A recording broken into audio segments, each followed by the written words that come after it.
This story started when Kate called a good friend of mine in a blind panic. The classic mistake where you hire a friend who just builds websites on the side, and he had built me a website on the side, but we just couldn't launch it.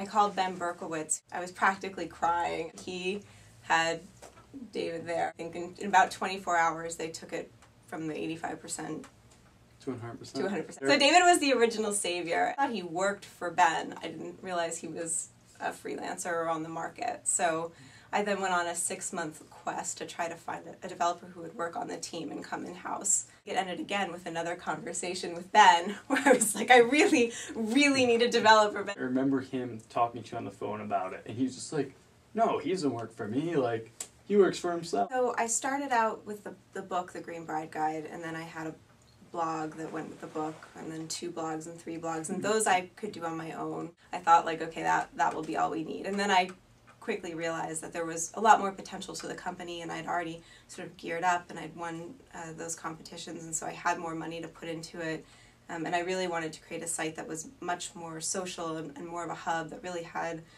you know, real green wedding stories that looked and felt like stories, a store where you could actually buy products on the site. What we're working on now is this e-commerce platform marketplace, an Amazon or an Etsy for green weddings, and that's much more complicated than what I had originally. So I needed somebody who had more technical expertise than the friend of a friend who put.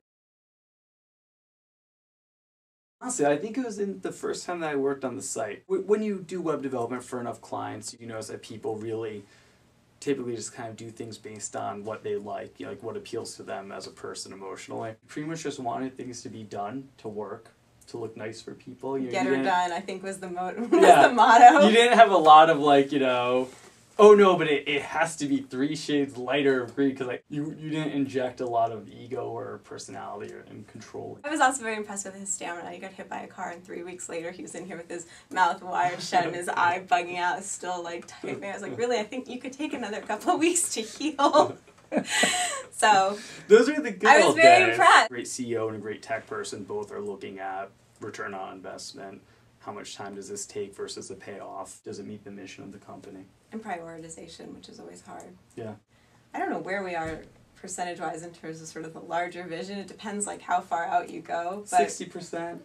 Maybe? Yeah, so like the 85%, 100, like that's been total, that was like 10% of the larger vision, you know, moving forward. Because David understands sort of the 5-year arc of the company, I mean, he's putting things in place now that, you know, we're not using right away, but the decisions that he's making sort of as an architect of the site are affected by the larger plan.